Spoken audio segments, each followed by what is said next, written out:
Hello everyone, welcome to Rao Education. I hope you are well and doing well. Here I am Rahul and today we talk about the exception case of Above principle. आज हम बात करेंगे जो exception है आपका Above principal का उसके बारे में बात करेंगे।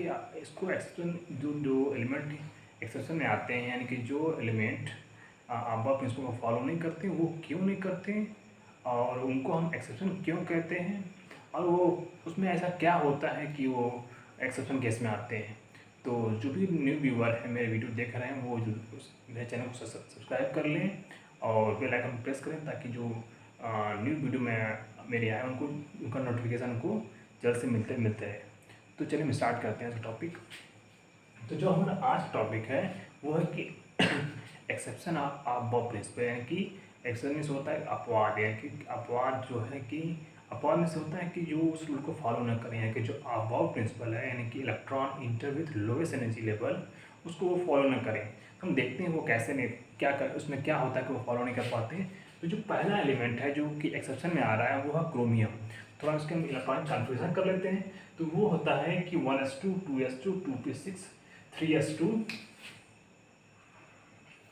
3s2 3p6 4s2 3d4। तो यहाँ पर अगर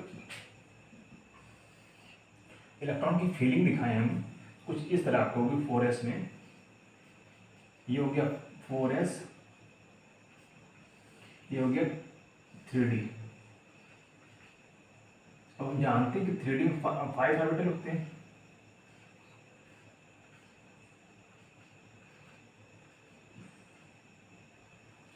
तो यहाँ पे क्या हो रहा है कि 4s में तो आपके 4s में 2 इलेक्ट्रॉन है लेकिन जो 3d है उसमें 4 इलेक्ट्रॉन और एक जो ऑर्बिटल है वो खाली है। तो यहाँ पे क्या किया गया था कि इसको ना फॉलो करके वहाँ पे किया गया था कि 4s1 यानी 3d 5। इसका ये जो मैंने लाइन खींचा है इसका मतलब है कि यहाँ तक 1s2 इसका 3p6 तक पूरा सेम है। इसी दोनों में थोड़ा चेंज हुआ है। तो हुआ क्या है कि यहाँ पे 4s2 3d4 है यहाँ से एक इलेक्ट्रॉन से ट्रांसफर कर दिया गया तो ये हो गया 4s1 3d5। तो अगर इसका इलेक्ट्रॉन डिस्ट्रीब्यूशन दिखा दें यहाँ पे इलेक्ट्रॉन फीलिंग कुछ इस तरह हो जाएगा।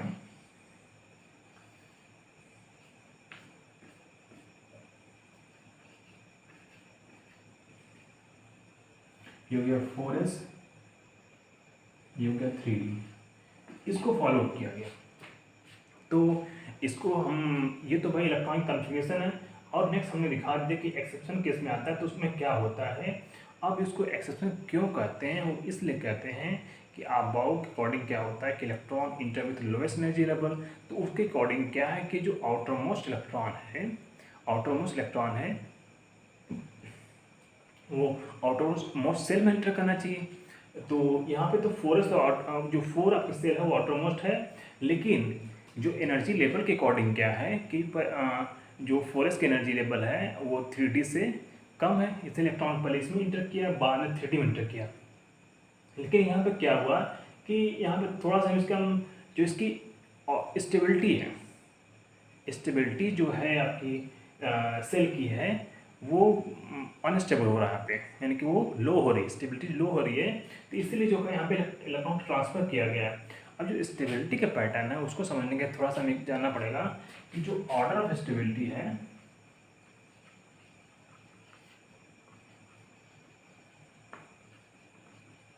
ऑर्डर ऑफ स्टेबिलिटी है ये होता है फुल फिल फिर हाफ फिल फिर लेस देन हाफ फिल। इसका मतलब क्या है कि जो भी सेल होगा अगर आपको ये फुल फील्ड है तो मोर स्टेबल होगा उससे कम कर लेते हैं तो हाफ फील्ड और बहुत कम होगा तो लेस देन हाफ फील्ड। यानी यहाँ पे क्या हो रहा है कि लेस देन हाफ फील्ड हो रहा था ये जो 34 हो रहा था। अब देखिए यहाँ पे थोड़ा दिखाना चाह रहे हैं आपको मैं जो डी सबसेल होता है इसमें 5 ऑर्बिटल होते हैं 1 2 3 4 5। जब 5 है तो एक ऑर्बिटल में मैक्सिमम 2 इलेक्ट्रॉन हो सकते हैं यानी यहाँ मैक्सिमम 10 हो सकते हैं। तो अगर 10 होंगे तो जो 10 होगा यानी कभी इस तरह 10 कर दें और यहाँ पे एक और केस हम क्रिएट कर देते हैं।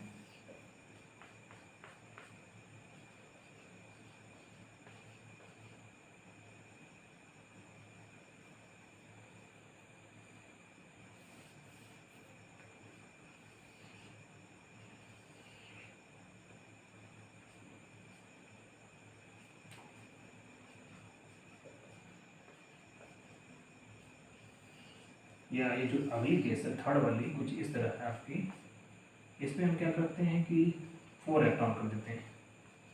यहाँ पे देखिए क्या है कि डी में क्या होते हैं 5 ऑर्बिटल होते हैं, यानी जो 5 होते हैं तो एक में अगर 2 होते हैं तो जो 5 हट है यानी पूरे में कितने जाएंगे 10। तो ये हो जाएगा फुल फील्ड। क्या हो जाएगा फुल फील्ड। और ये हो जाएगा आपका हाफ फील्ड। ये हो जाएगा less than half field. Less than half field. तो यहाँ पे जो ऑर्डर स्टेबिलिटी है उसके अकॉर्डिंग फुल फील्ड आ रहा है पहले, फिर हाफ फील्ड, फिर लेस देन हाफ फील्ड। अब यहाँ पे क्या हो रहा है कि लेस देन हाफ फील्ड है इसीलिए स्टेबल नहीं हो पा रहा था। अब हर एलिमेंट की टेंडेंसी ये होती है कि वो स्टेबिलिटी फॉर्म करे। ठीक है, जैसे हम स्टेबिलिटी को समझना चाहें तो जैसे हमको अगर भूख लगती है तो हम अनस्टेबल रहते हैं, यानी कि कुछ भी हमें काम करने में मन नहीं लगता है, इवन कि हमें सोने भी सो भी नहीं ठीक से पाते हैं। और जैसे हम कुछ खा लेते हैं तो उसमें क्या होता है कि हमको कुछ एनर्जी मिल जाती है, जो आपको रिक्वायर्ड एनर्जी लेवल वो हमें मिल जाता है, तो हम आराम से सो लेते हैं, यानी कि रिलैक्स फील करते हैं, तो वो स्टेबिलिटी में आ जाते हैं। तो उसी तरह हर जितने भी एलिमेंट हैं वो जब इलेक्ट्रॉनिक कंफर्मेशन में फॉलो कर रहे हैं जो आप प्रिंसिपल के अकॉर्डिंग, यानी इसमें जो इलेक्ट्रॉन की फीलिंग हो रही है वेरियस सेल और सब सेल में, तो वो इलेक्ट्रॉन उस एलिमेंट टेंडेंसी ये होती है कि उस तरह की फीलिंग इस तरह हो, इलेक्ट्रॉन की फीलिंग कुछ इस तरह हो कि वो स्टेबिलिटी फॉर्म कर ले। तो स्टेबिलिटी फॉर्म करने के लिए वो फुल फील्ड फॉलो करता है या फिर हाफ फील्ड, या फिर ये दोनों केस होती है, फुल फील्ड और हाफ फील्ड, तो वो स्टेबल हो जाता है और यहाँ पे लेस स्टेबल आ जाता है। तो यहाँ पे क्या हो रहा है कि ये जो लेस देन हाफ फील्ड है इसीलिए लेस स्टेबल हो रहा है, तो इसीलिए ये फॉलो नहीं कर रहा है। तो वहाँ पर किया क्या गया है कि एक इलेक्ट्रॉन यहाँ से ट्रांसफर कर दिया गया, इसमें ट्रांसफर कर दिया गया, एक इलेक्ट्रॉन इसमें ट्रांसफर कर दिया गया है, तो हो गया 4s1 3d5। तो यहाँ पे क्या हुआ कि जो स्टेबिलिटी की पैटर्न एक्चुअली में है उसमें हम समझ सकते हैं कि जो अगर ईच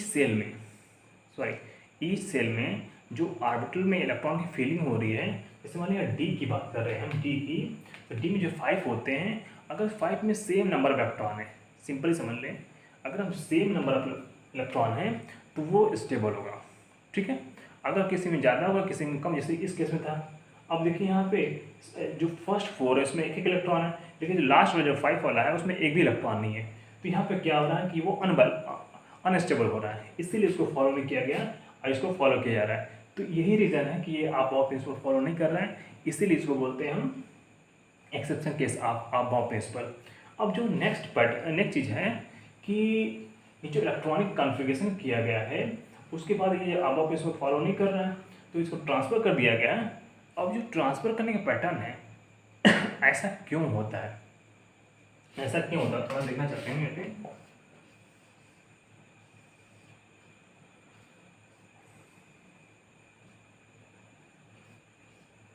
इससे मान लीजिए डी है, ये डी सबसेट, तो यहाँ पे जो इलेक्ट्रॉन की फीलिंग कुछ इस तरह की होती है।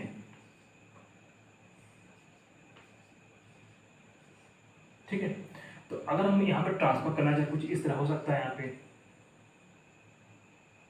अभी ये होगा और ये इस तरह होगा। ठीक है, तो ये जो ट्रांसफ़र का पैटर्न है वो क्यों होता है कि जो जो सूटेबल जो ऑर्बिटल हैं उसमें इलेक्ट्रॉन पहुंच जाए। ठीक, सूटेबल जो ऑर्बिटल है जिसमें आपको रिक्वायर्ड एनर्जी उनको मिल सके ताकि स्टेबिलिटी फॉर्म कर लें, इसीलिए वो ट्रांसफर पैटर्न को फॉलो कर रहे हैं। जब वो ट्रांसफर पैटर्न फॉलो कर रहा है तो यहाँ पे क्या हो रहा है कि अब प्रिंसिपल लागू नहीं हो पा रहा है। इसीलिए क्या हो रहा है जब लागू नहीं पा रहा है, क्योंकि हमने मेरी जो फर्स्ट वीडियो थी आबा प्रिंसिपल पे, उसकी लिंक जो है आपको मैं डिस्क्रिप्शन में दे दूंगा, तो वहाँ पे आप इजीली पढ़ सकते हैं कि आबा प्रिंसिपल क्या होता है, और उसमें जो फ्लो चार्ट ड्रा किया गया था उसके, और फिर उसमें n+l लॉ पढ़ाया गया था। उसमें बताया गया था कि 4s की एनर्जी लेवल कम होती है और 3 की ज़्यादा होती है, इसीलिए इलेक्ट्रॉन प्लेसमेंट करता है। तो ये तो आबाव के अकॉर्डिंग था, लेकिन यहाँ पे क्या हो रहा है कि इसमें अब इसमें ये पूरा फिल नहीं है, इलेक्ट्रॉन इसमें इंटर कर जा रहा है, इसीलिए वो आबा प्रिंसिपल को फॉलो नहीं कर रहा है, इसीलिए हम उसको बोलते हैं एक्सेप्शन बोलते हैं। तो ये तो आपको क्रोमियम हो गया। अब जो नेक्स्ट एलिमेंट है वो है कॉपर का, तो उसको देख लेते हैं।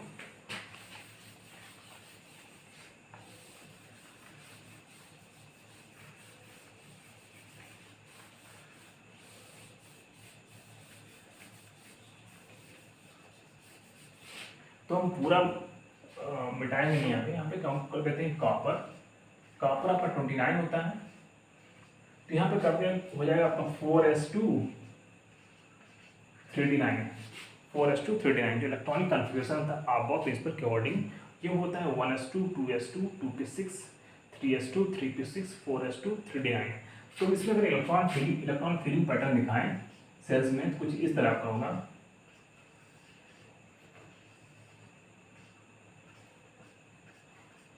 ये हो गया। अब यहाँ पे इसमें 9 इलेक्ट्रॉन डी में है, तो 9 फिल करते तो फर्स्ट 5 फिल करेंगे और उसके बाद 4 को फिल कर देंगे यहाँ पे। तब यहाँ पे क्या देख रहे हैं कि ये जो आपका 4s है ये आपका 3d हो गया।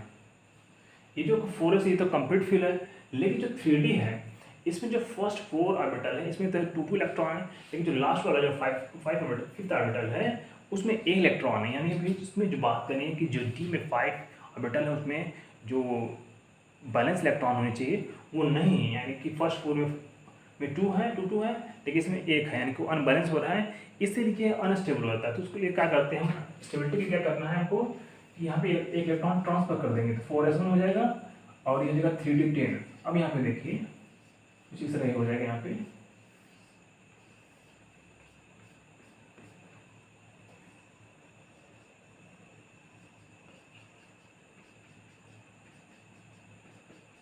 अब जो यहाँ पे 4s2 था 3d9 था, यहाँ से एक इलेक्ट्रॉन ट्रांसफर किया गया, जो इलेक्ट्रॉन ट्रांसफर करेंगे वो यहाँ पे फिल हो जाएगा। तो ये उसकी इसकी जो ऑर्बिटल है वो फिल हो गए। तो अब यहाँ पे क्या देख रहे हैं कि ये आपका 4s हो गया और ये हो गया 3d, ठीक है। तो ये तो हाफ फिल्ड हो गया, लेकिन यहाँ पे जो डी में है, जो डी हम कंसिडर कर रहे हैं इसमें क्या है कि जो 5 ऑर्बिटल है सभी में सेम नंबर ऑफ इलेक्ट्रॉन है, यानी वो बैलेंस हो गए। जब वो बैलेंस हो गया तो वो स्टेबल हो गए, तो इसको हम फॉलो कर लेते हैं। तो यही होता है कि यहाँ पे वही चीज़ है कि 4s और 3d केस आ रही है कि 4s का एनर्जी लेवल कम होता है अबव के अकॉर्डिंग और 3d ज़्यादा होता है। यहाँ पे क्या हो रहा है कि 4s अभी पूरा फिल नहीं है, लेकिन उसके बावजूद भी यहाँ पे 3d फिल कर दे रहे हैं। तो जब ये आ रहा है तो ये आप इसको फॉलो नहीं कर रहे हैं, इसीलिए हम ये बोलते हैं कि जो क्रोमियम और कॉपर का केस था वो एक्सेप्शन में आते हैं, ये वही रीज़न है। तो ये तो था आपका एक्सेप्शन केस आप प्रिंसिपल। अगर मेरी वीडियो आपको अच्छी लगती है इसको लाइक करिए और शेयर करिए। Thank you.